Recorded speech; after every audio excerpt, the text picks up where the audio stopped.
Welcome everybody, this is How to English, Teach and Learn with Gav and Em. It's a podcast about teaching and learning English as a foreign language. All opinions stated are personal and references will be given when necessary.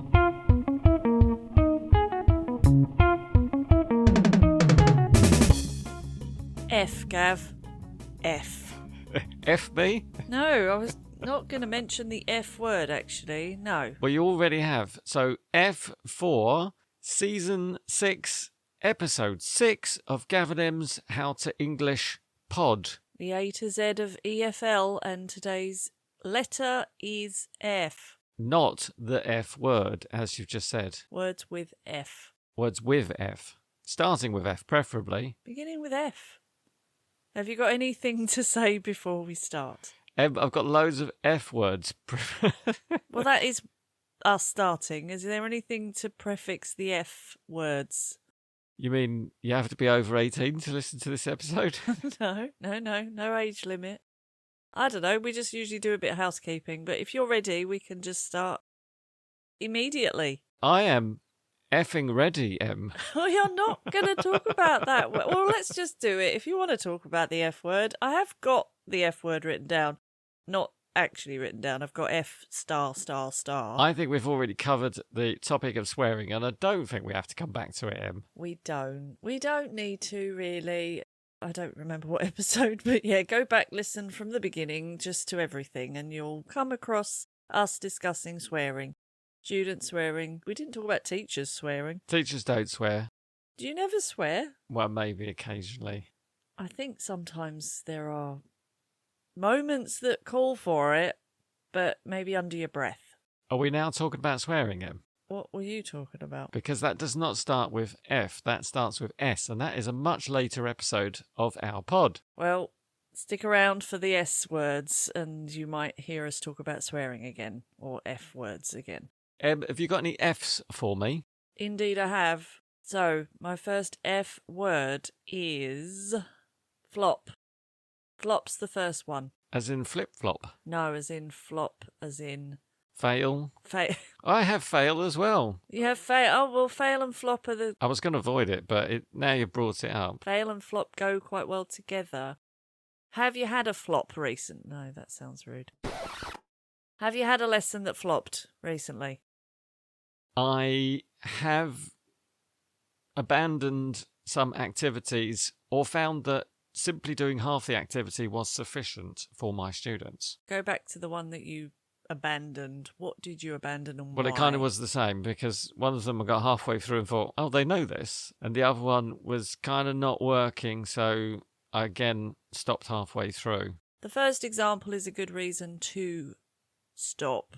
I wouldn't call that a flop, actually. I would just say that's your judgment. If a student is easily doing a task and you think, oh, they've got it, they don't really need to finish all 10 questions. Perhaps I flopped in my preparations. Really? You've got very high standards for yourself, I would say. I think that's great, actually, if you get halfway through and you think, they've got it, they don't need to keep going. That's success, not flop. Anyway, the second one, you felt they were just not engaged? It just wasn't working for a number of different reasons. Couldn't turn it around? I couldn't. Decided to stop completely? Yeah, it's the thing when you're teaching online. What I often do is that I have a worksheet or something that I'm sharing with the students, and I can go back and forth between sharing my screen and then just not sharing, so we're all looking at each other in a more conversational way. So I might get my students to complete a sentence, and then I will cut back to their faces and say, can you tell me a bit more about that? Or are there any more questions that we can ask this student? And we embellish and work on it and expand it to a certain more meaningful level. Nice. But what you can do when you get halfway through and think, okay, I've kind of done with this, is you cut back again to the students, then you chat with them for a bit, and then you just don't go back to the worksheet. Right, so it's a very subtle abandonment. They don't even notice that you've done it, which is good, actually, because then it's a more natural movement away from it, which I like. You're not saying, hey, we're not going to do this anymore, we don't need to, or it's too hard, or you don't need it. you're not really drawing attention to that. I like it. It's a bit like a DJ. You know when they play like the first part of a song and then they just stop and then they play the next first part of a song. It's just the best part, isn't it? And we're all just jumping up and down on the dance floor to the next song, and we don't really remember what the other song was because the next one's so good. Exactly. So the teacher, like a DJ, will be lining up the next activity, getting ready to drop the needle on the next track. Very nice. I could give you an example of a worksheet that kind of failed, Em. Yeah. I wrote some questions using the present continuous tense because I thought that would encourage my students to answer it in the present continuous tense, and then we could continue the conversation in the present continuous tense. But know what? Didn't work. Not really. They were answering in the present simple and it made perfect sense. And then I would push them a little bit more to get more information. And you know what they used? Present simple. Yeah, with a bit of future. Can you give me an example? I just can't imagine this. Are you reading any good books at the moment? So I would say, yes, I read a lot of crime novels. If you were my student, you'd probably say, yes. Yeah, I know, but you're saying in the present tense, they're saying, yes, I read a lot of books. No, they might answer, yes.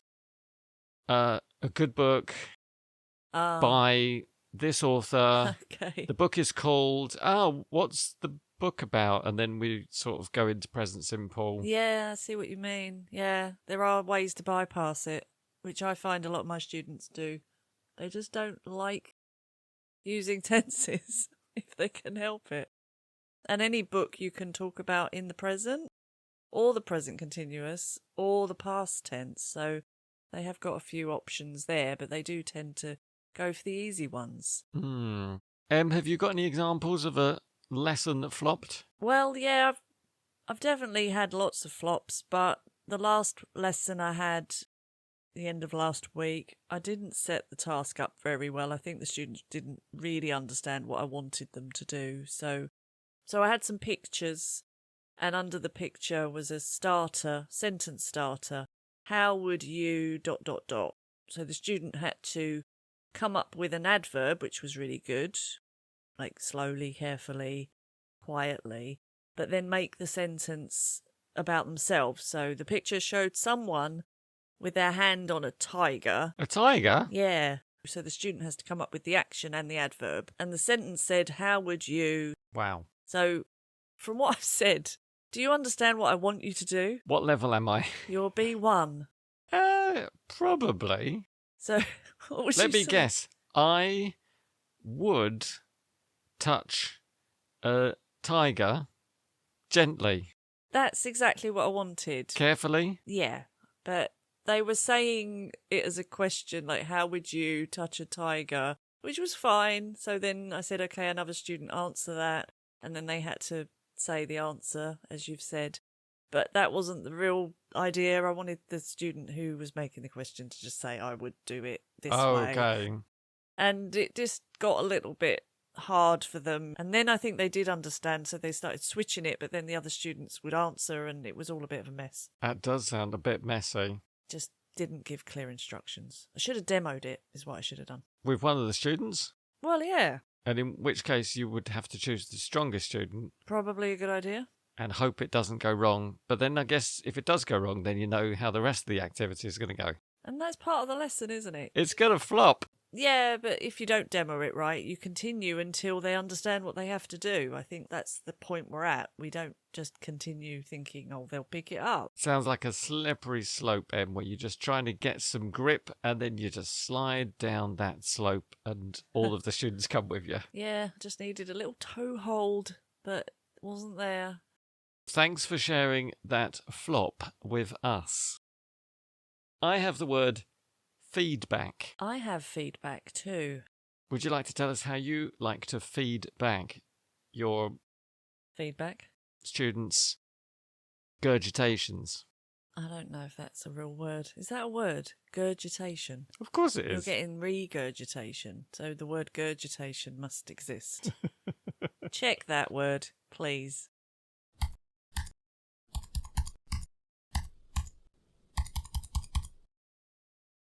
Em, it is not what I thought it was. I think it means kind of bringing up food that you've already swallowed? According to the dictionary, it refers to a surging or swirling motion, especially of water. Forget that bit. The utterances of your students. Whenever I hear a good sentence or a really good word, I will always say, great sentence, by the way. That was fab. After I've commented on what they've said or other people have commented on what they've said. So I really focus on the positive feedback. That's really important. And as for improvements, well, we've already discussed many times. There are so many ways to give feedback. I suppose you're talking about error correction here. So delayed error correction, where you wait until the end of the sentence and then you say the mistake, or you can stop them in the middle of what they're saying and try and shock them into realising they've done it wrong. You can type in the chat box or write on the board as they're speaking just so that they can see the errors. You can write it using a marker pen on a big piece of paper. Okay, yeah. That works pretty well. It's non-intrusive that way, but they can still see it in real time, so it's a quite nice combination of those two. Have I missed anything that you would say is also quite effective? You've covered some very effective ways of correcting your students. I have, however, something slightly different that I use from time to time. Would you like me to share it with you and the followers? Of course. Say, for example, your student exclaims, "In former times, we would go to the park." Now, do you simply say, "Former times, student? Former times?" Sounds okay to me, but yeah, that's one option. That's an echoing technique, I guess. I might, however, impersonate Charles Dickens. Oh, I'd love to hear it. Now, why would I do that, Em? Because to say in former times is a bit old-fashioned and a bit formal.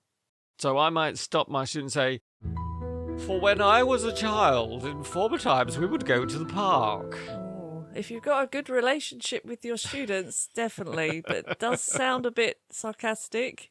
It sounds a bit odd, doesn't it? But it does get their attention, and I think they remember it. You know, if you put a story with something, Em, it might help you remember it. I always just throw up my hand as if I'm holding a skull and say, it sounds very Shakespearean. Oh, Em, we haven't got to Shakespeare yet. We're starting with Dickens. We're moving backwards. Okay, but you're right, these things have to be memorable. If you want some Shakespeare, how about this from my student? "Teacher Gav, I know not what to do." Yeah, and these kind of errors like, I haven't a pen. So you're right, maybe you need to get your authors in check and know if it's Dickens or if it's Shakespeare. It's time for another impersonation, Em. Oh, go on. "O wise and learned teacher Gav, I am lost in a sea of doubt and know not what path to tread." That's nice. If they can even understand what you're saying. But yeah, you get the point. I think that they would say to themselves, "I'll not make that mistake again because that was a horrible impression of a Shakespearean play." I never want to hear Gav do that again. Yeah, that's good motivation. And we might step into our authoritarian role. We might hear this sentence: "We met my cousin last weekend and we made fun." We made fun. Authoritarian? What's the connection there? Well, I think I would say you should not be making fun of your cousin. You should be nice to your cousin and have fun together. Oh, okay. So you're chastising your student by making them realise what it actually means. But I feel like you're waiting for something in that sentence as well. So you could use the hanging on for every word at the end, but it's not coming, and your students are looking at you like, what? That was a perfectly good sentence. And you're saying, what do you mean? You made fun of something in the zoo, or you made fun of your cousin? Whatever you're saying doesn't make sense. It doesn't. So don't make fun of people, but have fun. Have fun. A lot of languages, I think make fun is the right way to say that, but no, you don't say that in English. I wouldn't say that in English. And I certainly wouldn't say, "He be late again." He be late again. What does that sound like? Arr, he be late again. Oh, it's like pirate speak. Okay, so you got Dickens, Shakespeare, pirates. Authoritarian voice. Authoritarian voice. I think you know this one, Em. "Working here 6 years I am.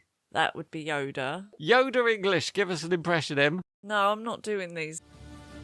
Working here 6 years I am. That's very good. Very, very good. But you could have like a little picture flashcard system. Every time your student makes a mistake, you pull up a different cartoon character or a picture of Dickens or I like that. Shakespeare. That's really cool. I've got a couple more for you, Em. See us later. Yeah, I get that a lot. I always mention to my students that the only way we can do that is by watching Michael J. Fox's Back to the Future.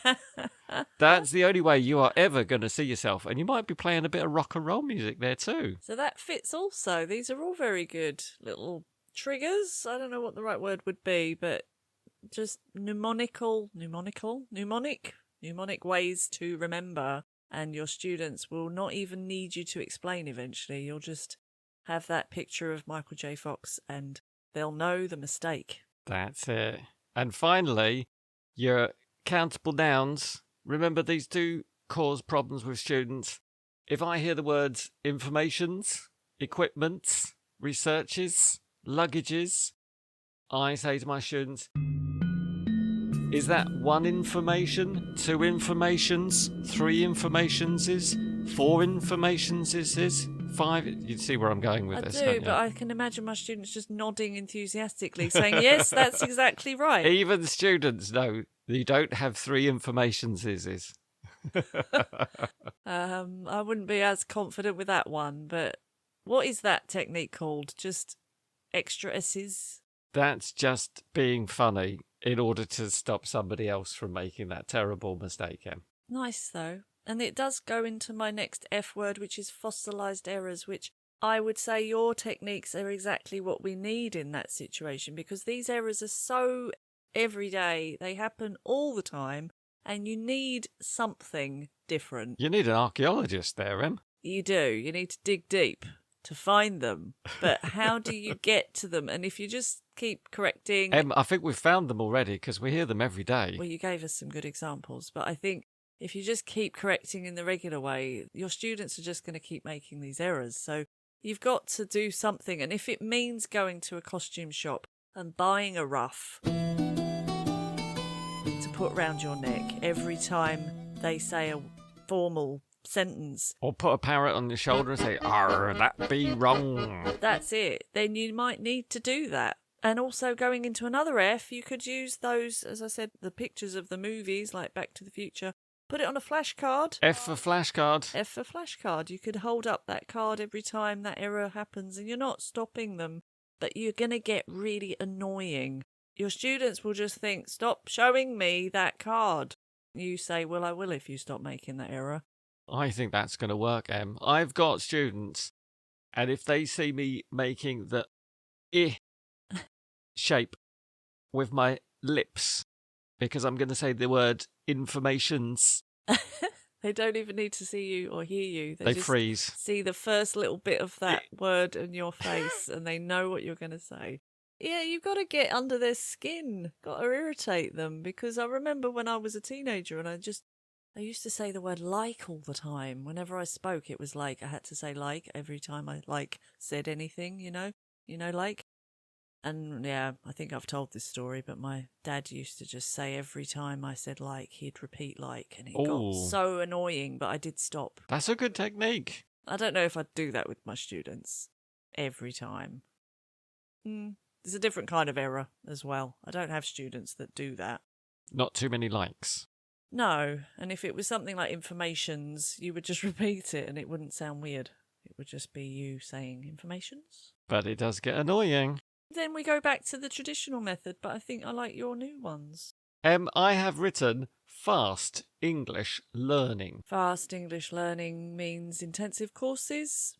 Or are you talking about some other method that I haven't found? Any method that my students could follow and learn English super fast would make them very, very happy. Fast English learning. If you look at any social network these days, they will promise to teach you English within just a couple of hours. They do promise. I'm not sure they fulfill the promise. But in your many years of experience, Gav, what is the fastest way to learn English? It's the slow method. The fast method is the slow method. There's only one method, Em, and it's just taking your time to learn stuff. Memorize lots and lots of words and constructions and then practice them with somebody, preferably, until they stick in your head, and then you've got that language.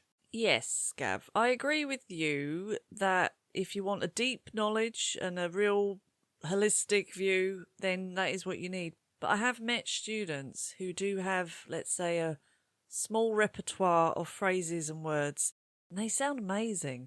If you dig any deeper, they can't go with you on that dig, but they do sound good. So I do wonder if students are looking for just a superficial kind of I sound good, but don't question me course. There are things out there. I have students like that who are very happy to give a very brief answer, but as you say, delve any deeper, and they are lost at sea. That's right. It depends what they want, depends what they need. If they want to just impress people in a meeting and they're never going to see those people again, then maybe it's okay to just have those little phrases. You could be right. Knowing me, I may have prepared a short list of my top 10 tips for fast learning English. Is this a bit like the last episode where you had top tips for, I think, the do's and don'ts of English? It may be, except these are all do's. For example, number 1, immersion. Good.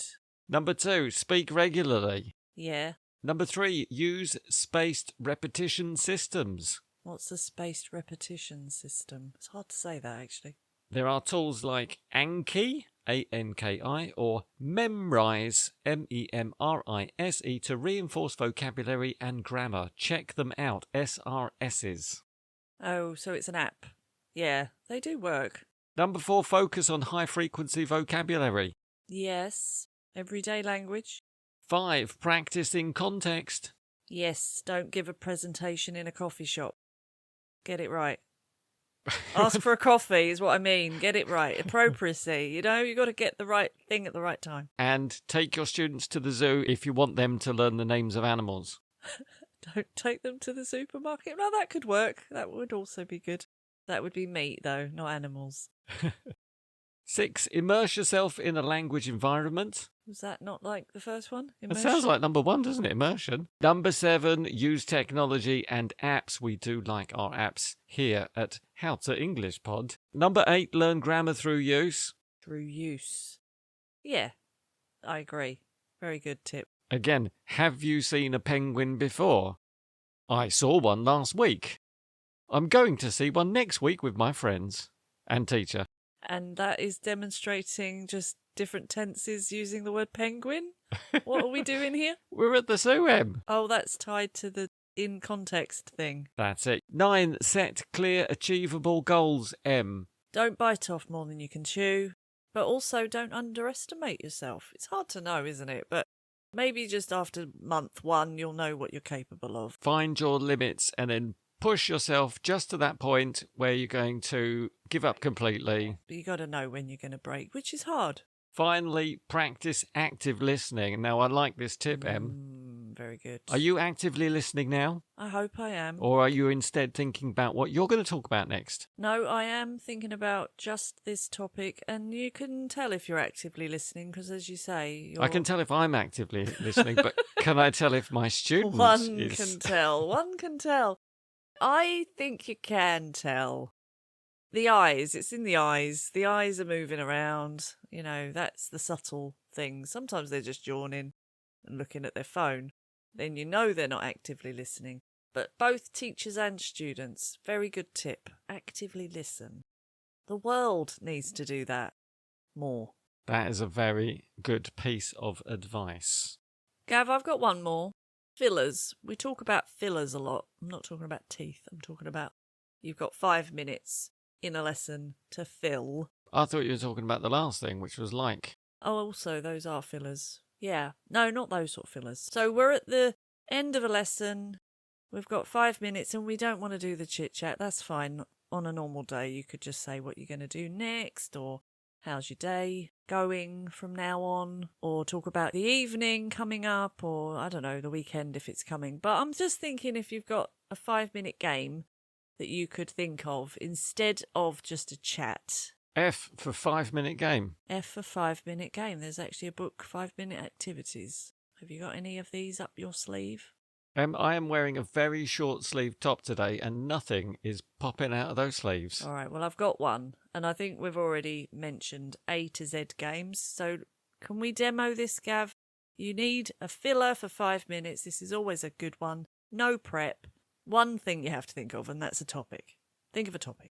Could it be about cleaning again? Cleaning. You really like that topic. No, okay. I'm only joking. No, it's fine. It's fine. Can we talk about fitness? We can. Let's make the topic fitness and sports, okay? So it's a simple game. It's the alphabet game. I think of a sport or something connected to fitness with the first letter of the alphabet, and we continue to take turns through to Z. Are you ready? Yes. Okay, I'm going to start. Aerobics. Badminton. Cycling. Dueling. Esports. That includes gaming, I guess. You gonna let me have that? Yeah. Fencing? I would actually query the Actually, last... dueling is fencing, isn't it? Well, yeah, I mean, got that dueling, wrong. if we go back to Dickens, I challenge you to a duel. I'm going to throw my gauntlet down. Yeah, I don't think we call it dueling, do we? Do we call it dueling? Anyway, I'll let you have it. Fencing kind of goes together with dueling. Okay. Golf. Can I have Duolingo? No. No, you can have both. Should we go back to the beginning? Golf. Hockey. Ice skating. Jumping. Karate. Canoeing. What's after K, Gav? JK. L. You're on L. Line dancing. Marathon. Nordic skiing. Very nice. I was thinking netball, but okay. Olympics. Penguin shooting. No, Gav, no. Polo. And not the mint. Uh-huh.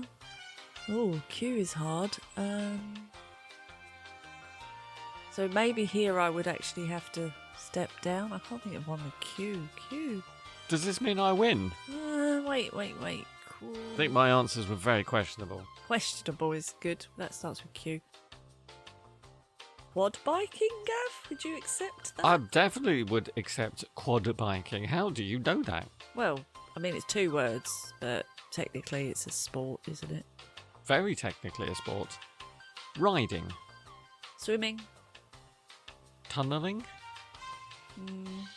Tennis. Yeah, I was going to say there's a lot more obvious ones. Umpire. Is that... No, that's not really a sport, is it? But, okay. Uphill running? That sounds like a sport to me. I think you have to make it clear at the beginning that you're going to accept 2-word answers. I think you could have had ultimate frisbee there, Em. Yeah, of course. Good. Volleyball. Wrestling. You get the hard one. X-raying is not a sport, is it? Not that I'm aware of. X-wing racing. I guess that takes us back to esports then. There is a fast-paced version of paintball with specific rules and scoring, which is called X-ball. I feel like you've got a little bit of help with this.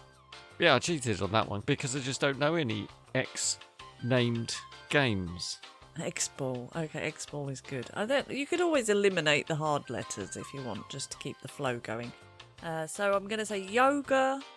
Or yo-yo. Or yo-yo. And you're finally going to say... Zebra riding. Yeah. Great. Good. Anyway, you get the idea. It's a very long activity, actually, that felt like forever. I can't believe how long that took. You can stop at any time, but it does fill a good few minutes. I think we should have stopped 10 minutes ago. Okay. Before we get to our tips of the week, can I give you a short list of words that you might want to have? Well, I thought we were going to elicit these words. I've got some too. Attentive and concentrated on learning and improving is. Focused. Able to speak and understand the language with ease is. Fluent.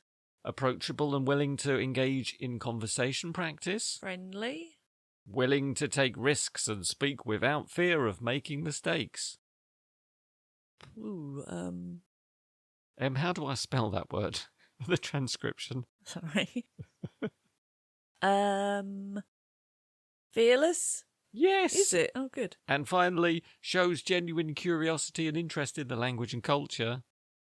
Fascinated. Wow, you did Really? very, very well with that Surprised list. myself. Wow.